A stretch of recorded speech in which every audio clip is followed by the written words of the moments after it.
এবার বড় খবর, আলুর সারের কালোবাজারি রুখতে বড় পদক্ষেপ নিল নবান্ন। সেঞ্চুরির পথে এগোচ্ছে পেঁয়াজের দাম, দোসর হয়েছে আলুর মূল্যবৃদ্ধি। প্রশ্নের মুখে স্টাক ফোর্সের সদস্যরা। রাজ্যের নাসিক পেঁয়াজ কম আসায় বেড়ে চলেছে দাম পেঁয়াজের। প্রশ্ন স্টাক ফোর্সের ভূমিকা নিয়ে। এবার সত্যি আশঙ্কা হলো আলুর দাম বাড়লো। জানাবো বিস্তারিত খবরে, তাই ভিডিওটি শেষ পর্যন্ত দেখতে থাকুন। চ্যানেলে নতুন হলে অবশ্যই সাবস্ক্রাইব করুন, পাশে থাকা ঘন্টাটি বাজিয়ে রাখুন।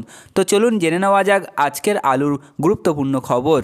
ইতিমধ্যেই আলুর বীজ বপন শুরু হয়ে গিয়েছে। সার নিয়ে কালোবাজারির মোকাবিলায় রাজ্যের জেলা প্রশাসনের কড়া নজরদারি নির্দেশ দিল নবান্ন।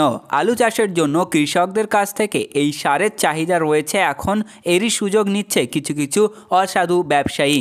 তারা চড়া দরে এই সার বিক্রি করছে। এই নিয়ে কৃষকদের মধ্যে অসন্তোষ তৈরি হয়েছে। জেলা শাসকদের নবান্নের নির্দেশ, প্রতিটি ব্লকে কৃষকরা ন্যায্য মূল্যে আলু চাষের জন্য এনপিকে সার বাজার থেকে পাচ্ছেন কিনা তা নজরদারি করুন।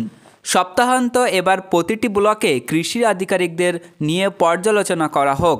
সার সরবরাহ ঠিক আছে কিনা, কালোবাজারি হচ্ছে কিনা, এই নিয়ে কৃষকদের মধ্যে কোনো ক্ষোভ তৈরি হচ্ছে কিনা, গোটা বিষয় পর্যালোচনা করে প্রয়োজনে নবান্নে নজর আনা হোক। রাজ্য সরকার ইতিমধ্যেই সার উৎপাদক সংস্থাগুলির সঙ্গে আলোচনা করেছে এনপিকে সার সরবরাহ নিয়ে। সংস্থাগুলি আশ্বাস দিয়েছে 2-3 সপ্তাহের মধ্যে সরবরাহ স্বাভাবিক হয়ে যাবে। তা নিয়ে প্রয়োজনে নবান্নের পক্ষ থেকে দেওয়া হয়েছে জেলা শাসকদের বলেই নবান্ন সূত্রের খবর। সারের কালোবাজারি রুখতে জেলায় জেলায় গুরুত্বপূর্ণ নির্দেশ কৃষি দপ্তরের। এবার সেঞ্চুরির পথে এগোচ্ছে পেঁয়াজের দাম, তোষার হয়েছে আলুর মূল্যবৃদ্ধি। প্রশ্নের মুখে স্টাক ফোর্সের সদস্যরা। আলুর দাম কবে কমবে? আলুর দাম কবে 35 টাকা কেজি থেকে কমবে তা কেউ বলতে পারছেন না। তার উপর পেঁয়াজের দাম সেঞ্চুরির কাছাকাছি পৌঁছেছে। হিমঘরে থাকা আলু এই মাসের শেষে সব বের করে নিতে হবে, এমনই নির্দেশ দেওয়া হয়েছে। এই হিমঘরে জ্যোতি আলু প্রতি কেজি গড়ে 26 টাকা কেজি দরে বিক্রি হচ্ছে, কিন্তু খুচরো বাজারে এসেই দাম বেড়ে দাঁড়াচ্ছে 35 টাকা। পেঁয়াজের দামে এখন মুখ লাল হয়ে যাচ্ছে। আলু পেঁয়াজের অগ্নিমূল্য হওয়ায় নাভিশ্বাস উঠেছে মধ্যবিত্তদের। পেঁয়াজের দাম আগস্ট মাস থেকে বেড়ে গিয়েছে। প্রতি কেজি পেঁয়াজের দর ছিল 50 টাকা, তা এখন পেঁয়াজের দাম বেড়ে গিয়ে 70 থেকে 80 টাকা। আলুর দাম কমানোর নানান চেষ্টা করেছেন মুখ্যমন্ত্রী মমতা বন্দ্যোপাধ্যায়। বারবার দাম কমানোর কথা বলেছেন, রাস্তায় নেমে কাজ করতে বলেছেন স্টাক ফোর্সকে, কিন্তু তারপরেও প্রতি কেজি আলুর দাম 35 টাকা বিক্রি হচ্ছে। তাই প্রশ্ন উঠেছে স্টাক ফোর্সের ভূমিকা নিয়ে। কৃষি বিপণন দপ্তরের সূত্রের খবর, 2 মাস আগে অর্থাৎ সেপ্টেম্বর মাসে অতিবৃষ্টি হয়। তার জন্য মহারাষ্ট্র, মধ্যপ্রদেশ সহ ভিন রাজ্যের অনেক পেঁয়াজ নষ্ট হয়ে গিয়েছে। তার প্রভাবে খুচরো বাজারে পেঁয়াজের দাম মারাত্মক বেড়েছে, যা কিনতে গিয়ে চোখে জল এসে যাচ্ছে ক্রেতাদের। পাল্লা দিয়ে বেড়ে চলেছে আলুর দামও।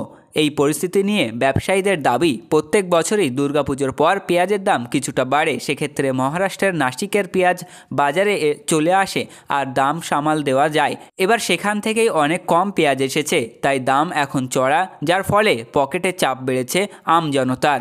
ব্যবসায়ীদের সূত্রের খবর, বাজারে এখন যেটুকু পেঁয়াজ আসছে সেটা চাষিদের ঘর থেকে। সেই পেঁয়াজ এখন শেষ হতে বসেছে। নাসিক থেকে পেঁয়াজ কম এসেছে কারণ ফসল নষ্ট হয়ে গিয়েছে বলে। সেক্ষেত্রে কলকাতা ও গোটা রাজ্যে পেঁয়াজের দাম আকাশ ছোঁয়া হয়ে যাচ্ছে। এই গোটা বিষয় নিয়ে রাজ্যের স্টাক ফোর্সের সদস্য কমল দে বলেন, এই রাজ্যে প্রতি মাসে 1.5 লক্ষ টন পেঁয়াজ লাগে, তার অর্ধেক থেকেও কম পেঁয়াজ আমদানি হচ্ছে। দাম বেড়ে যাওয়ায় ব্যবসায়ীদের আমদানি করতে ভয় পাচ্ছেন। আলুর দাম কবে 35 থেকে কমবে তা কেউ বলতে পারছেন না। তার উপর পেঁয়াজের দাম সেঞ্চুরির কাছাকাছি পৌঁছে গিয়েছে। এ বিষয়ে রাজ্যের কৃষি উপদেষ্টা তথা পঞ্চায়েত মন্ত্রী প্রদীপ মজুমদার বলেন, বাংলায় পেঁয়াজ চাষ বাড়ানোর সঙ্গে সংরক্ষণের উপায়ও জোর দেওয়া হচ্ছে, যার সুফল আগামী মরশুম থেকে মিলবে। প্রগতিশীল আলু ব্যবসায়ী সমিতির সম্পাদক লালু মুখোপাধ্যায়ের বক্তব্য, পাইকারি বাজার থেকে খুচরো বাজারের দাম 5 টাকার বেশি হয় না, কিন্তু এখন কেন এমন হচ্ছে সেটা আমরাও বুঝতে পারছি না। তো বন্ধুরা, এই ছিল আজকের আলুর গুরুত্বপূর্ণ খবর। পরবর্তী এই ধরনের গুরুত্বপূর্ণ খবরগুলি পেতে আমাদের চ্যানেলটিকে সাবস্ক্রাইব করুন, পাশে থাকা ঘন্টাটি বাজিয়ে রাখুন। আর আপনি যে কোনো প্রকার ব্যবসায়িক পদক্ষেপ নেওয়ার আগে অবশ্যই আপনার স্থানীয় এলাকার বাজার দর যাচাই করে তবেই যে কোনো প্রকার ব্যবসায়িক পদক্ষেপ নেবেন। আমরা একটা ওভারঅল ডেটা দিয়েছি যা স্থান ভিত্তিতে পার্থক্য হতে পারে।